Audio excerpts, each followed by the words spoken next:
Hello दोस्तों and स्वागत है आपका स्लीपी क्लासेस की इस बहुत ही short crisp and important video में। अब जब भी हम मेंस की तरफ बढ़ रहे होते हैं, specially for a vast optional like political science and international relations, जो कि काफ़ी डायनामिक भी है, एंड के दिनों में, फाइनल दिनों में, we want to concentrate on and look at different versions, different impacts, different तरह से जो कोरिलेट किए जा सकते हैं सर्टन इंपॉर्टेंट इश्यूज जो कि क्वेश्चन पेपर के अंदर आ सकते हैं। तो इसी को मद्देनजर रखते हुए मैं 5 ऐसे इंपॉर्टेंट टॉपिक्स की बात करना चाहती हूँ, right, particularly with respect to India's foreign policy. तो पेपर 2 का सेक्शन बी जो है, उसके बाद जो है हम वेरी क्विकली करेंगे ऐसे 5 टॉपिक्स जिनसे जुड़े क्वेश्चंस जो हैं आ सकते हैं, इसलिए इनकी एंड टू एंड कवरेज को जरूर ध्यान में रखें। सबसे पहले एंड वेरी इंपॉर्टेंटली एक चीज जिस पे आपने फोकस करना है, again because of the visits जो कि हम देख रहे हैं, राइट, आप देख सकते हैं सितंबर 4 एंड 5 को, राइट, सिंगापुर, एंड देन इसके बाद जो है ब्रुने जो है ट्रैवल कर रहे हैं पीएम मोदी। एंड इससे पहले भी we witnessed the visits of the prime ministers from Vietnam and Malaysia, right. तो जो ये पूरा साउथ ईस्ट एशिया का जोन है जो कि एनसर्कल करता है इंडो पैसिफिक के एरिया को भी, यहाँ से इंडिया बहुत ज़्यादा एक स्ट्रेटेजिक डेप्थ बनाने की कोशिश कर रहा है अपने रिलेशनशिप्स की, राइट। वेरी इंपॉर्टेंटली एक और चीज़ जिसके कारण ये इंपॉर्टेंट हो जाता है, अब आपको पता है 1990s में जो लुक ईस्ट पॉलिसी शुरू हुई थी उसको री इन्विगरेट करने के लिए 2014 के अंदर इसे तब्दील कर दिया गया into what we today call is the act east policy. मतलब this year marks 10 years of the Act East policy, hits, misses, challenges, what more can be done, especially considering the fact that Indo-Pacific area is becoming a major geopolitical hotspot.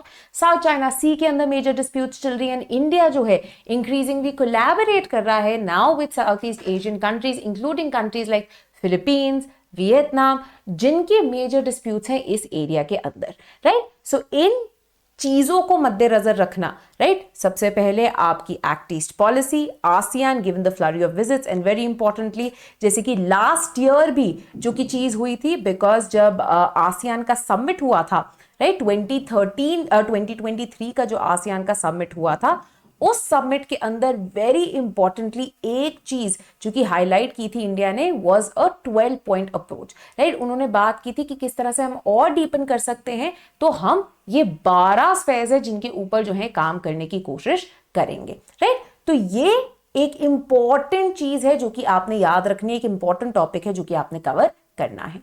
Next, आप obviously the flurry of events, बात की जा रही थी, hope किया जा रहा था कि वेस्ट एशिया में एक रिलेटिव स्टेबिलिटी जो है शायद होगी, कंसिडरिंग 2020 के जो अब्राहम अकॉर्ड्स हुए थे, चाइना के द्वारा मीडिएट करके जो एक थॉइंग ऑफ रिलेशनशिप्स चल रहा था ईरान और सऊदी अरेबिया के बीच में। पर अक्टूबर 2023 के हमास के अटैक ऑन इजराइल के बाद एंड उसके बाद जो एक बहुत ही वेंजफुल वॉर ऑफ एट्रिशन चलाई है इजराइल ने अगेंस्ट गाजा, उसके चलते हुए वेस्ट एशिया दोबारा डिवाइड हो गया है। एंड वेरी इंपॉर्टेंटली क्रिटिकली यहाँ पे ना ही अब सिर्फ state as actors, right, obviously जो 3 पिलर्स हैं वेस्ट एशिया के, आपके Arab states, Iran and Israel, इन तीनों को तो मैनेज करना ही है, बट वेरी इंपॉर्टेंटली ये टाइम हाईलाइट कर रहा है कि किस तरह से दोबारा नॉन स्टेट एक्टर्स कितने जरूरी हो गए हैं, राइट। जैसे हमने की है ट्रिपल एच थ्रेट भी जो है, हमास, हुतीज एंड हेजबोला, राइट। तो किस तरह से एक नया क्वॉगमायर इमर्ज हुआ है वेस्ट एशिया में, how does India go about balancing that, how does it walk a diplomatic tight rope in managing both the state actors as well as non state actors, as well as trying to manage the new tug of war in West Asia जो कि निकल के आ रही है between USA and China as well. Next, आप एक important topic जो कि बहुत जरूरी है, and specially considering the fact that after INS Arihant we now also have INS Arighat joining our nuclear triad का force.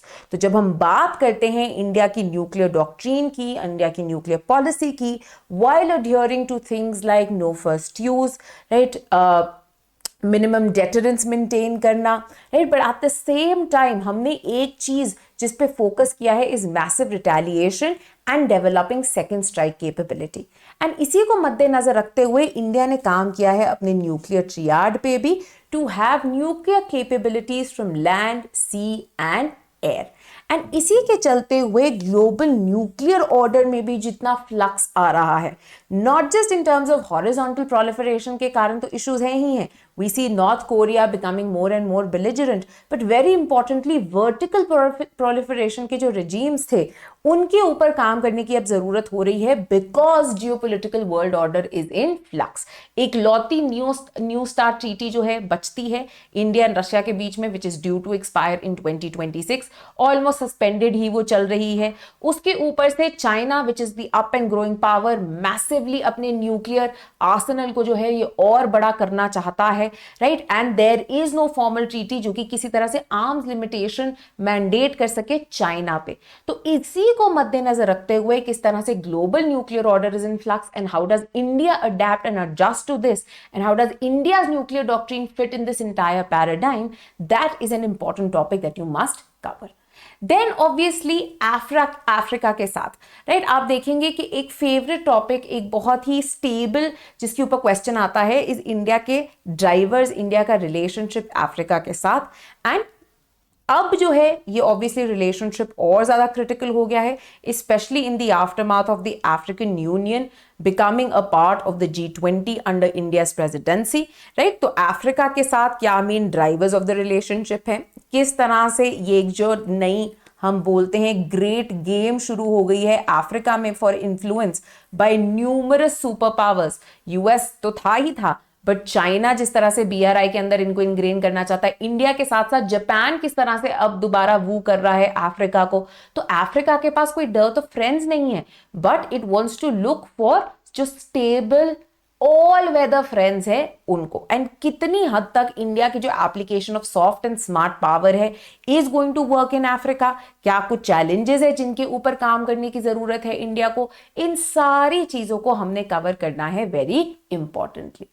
Last but obviously not the least is the entire management of the new great powers, right? जिस तरह से एक great power rivalry चल रही है, competition बढ़ रहा है, तो इंडिया अब कैसे मैनेज करेगा चाइना को। एंड चाइना के साथ भी प्लिथोरा ऑफ एंगल्स हैं, राइट। हाइड्रोपॉलिटिक्स है चाइना के साथ very importantly which is a major issue. Economic plank है particularly as India now wants to become a main part, a major stay in diverting manufacturing sector and as various powers look to reshore, right। Hope है कि इनकी supply chain resilience के जो plan है उसके अंदर India replace कर दे China को, राइट। देन ऑब्वियसली जो टेरिटोरियल स्ट्रेटेजिक इश्यूज को लेके प्रॉब्लम्स हैं उनके ऊपर तो बातें चल ही रही हैं। Then even when it comes to US, not everything is hunky-dory.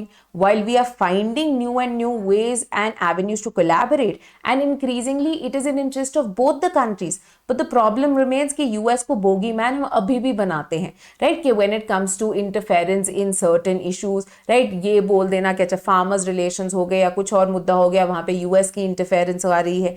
Very importantly जिस तरह से चीजें चेंज हो रही है हमारी नेबरहुड में भी, right. So for example Bangladesh के अंदर जो सिविल स्ट्राइफ आई है उसके अंदर क्या किसी कंट्री एक्सटर्नल पावर की इंटरफेरेंस है, how that changes things for India as well, right. Because the political conflict in Bangladesh and Myanmar is very important for India also. Particularly जैसे हमने एक्ट ईस्ट पॉलिसी की बात की थी, वहां पे इन दोनों कंट्रीज के अंदर जो इंस्टेबिलिटी आई है वो इंडिया की एक्ट ईस्ट पॉलिसी को भी इंपैक्ट करती है।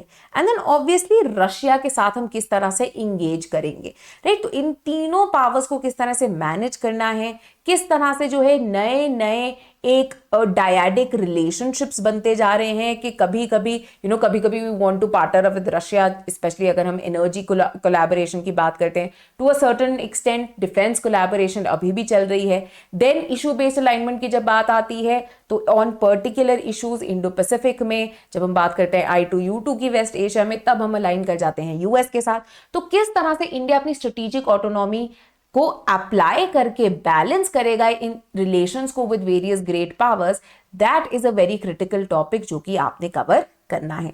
वेरी इंपॉर्टेंटली हमने a lot of these things अपने मेंस की क्वेश्चन आंसर कोर्सेज के अंदर कवर की है। इवन वाइल कवरिंग PYQs हमने कुछ फ्रेश क्वेश्चंस भी कवर किए थे, एंड इन PYQs के अंदर भी हमने अपडेटेड इन्फॉर्मेशन डाली थी, making them even more relevant for now, right. So even if you weren't a part of those course, हमने इनकी कुछ फ्री वीडियोस जो हैं हमारी PSIR की प्लेलिस्ट के अंदर ऐड की हैं। तो अगर आपने नहीं देखी, please go ahead and have a look at those answers, they will really help you out, right. साथ ही में ये जो आखिरी स्ट्रेच है हमारा मेंस तक का, हमारे मेंस के कोर्सेज पे 50% ऑफ जो है चल रहा है, राइट। वैसे तो लास्ट के टाइम पे ऑब्वियसली किसी को नई चीजें टच करने की जरूरत नहीं है, बट जस्ट इन केस क्योंकि ये PYQs है, and if you feel like brushing it up then you can always avail the same. Last but most importantly final stretch आ गया है for those who are preparing for UPSC 2025। आखिरी के 5 महीने हैं जब आप डेडिकेटेडली प्रिपेयर कर सकते हैं अपने ऑप्शनल के लिए, एंड ऑब्वियसली जब टाइम कंस्ट्रेन होता है तो सपोर्ट की और जरूरत पड़ जाती है, क्योंकि सेल्फ स्टडी करने के लिए, रिसोर्सेज में इन डेप्थ जाने के लिए टाइम का कंस्ट्रेन आ जाता है। और इसीलिए हमारा लास्ट बैच 6 जो है लॉन्च हो गया है। 9 सितंबर से इसकी ओरिएंटेशन की क्लासेस शुरू हो जाएंगी, 16 सितंबर से फाइनल क्लासेस शुरू हो जाएंगी। आपकी नीड के अनुसार आप फाउंडेशन कोर्स का मॉड्यूल चुन सकते हैं। अगर आपको विदाउट इवैल्यूएशन चाहिए, जहां पे आपको मिलते हैं सारे ये recorded lecture series along with monthly coverage of current affairs also till your mains 2025, इसी के साथ साथ आपको मिलते हैं weekly answer writing, half length test and full length test, जिनके आपको model answer and video solution भी मिलते हैं। बट यहाँ पे क्योंकि ये विदाउट इवैल्यूएशन है, ये चेक नहीं होते। इसके अलावा अगर कोई भी डाउट हो, टेलीग्राम ग्रुप पे एक प्राइवेट ग्रुप है जहां पे मैं, आपके एकेडमिक मेंटर दोनों अवेलेबल है, एंड मंथली आप मेरे साथ लाइव इंटरेक्शंस भी कर सकते हैं अपने डाउट्स को और ज्यादा रिजॉल्व करने के लिए। देन अगर आप चाहते हैं कि इस सब के अलावा आपके आंसर्स भी इवैल्यूएट हों, तो आप हमारा विद इवैल्यूएशन कोर्स ज्वाइन कर सकते हैं, जहां पे आपको ये सब मिलेगा, एंड साथ ही में आपके जो टेस्ट हैं वो इवैल्यूएट भी होंगे with detailed feedback for improvement. Last but not the least, अगर आप इन सब चीजों के साथ चाहते हैं कि मेरे अलावा, एकेडमिक मेंटर के अलावा एक UPSC के ऑफिसर भी आपको मेंटर करें, तो आप हमारा मेंटरशिप कोर्स जो है ज्वाइन कर सकते हैं, जहां पे आप टेलीफोन के थ्रू ज्वाइन कर पाएंगे, इन टच रह पाएंगे with your strategic mentor who is a selected UPSC candidate, जो कि आपको हेल्प करेंगे in your optional. Very importantly, excuse me, given the fact कि Teachers Day is right around the corner, तो आप यूज कर सकते हैं code RESPECT to avail 15% off on any course और टेस्ट सीरीज, जो कि वैलिड है 9 सितंबर तक, एंड फर्दर इन प्राइसेस के ऊपर और -15% डिस्काउंट जो है आपको मिलेगा। मतलब ये प्राइसेस और कम हो जाएंगे। This will come close to 12,000, this will come close to 20,000 and this will come close to I think near about 24,000। ठीक है, तो आप जो है इस डिस्काउंट कूपन का फायदा उठाइए। अगर कोई और क्वेश्चंस है आप कॉल कर सकते हैं दिए गए नंबर पे, या फिर हमारी वेबसाइट भी विजिट कर सकते हैं। This was all from me today, thank you, keep watching sleepy classes, subscribe करना ना भूलें, एंड साथ ही साथ में अगर आप मेंस की प्रिपरेशन कर रहे हैं तो डट के तैयारी करें। Best of luck.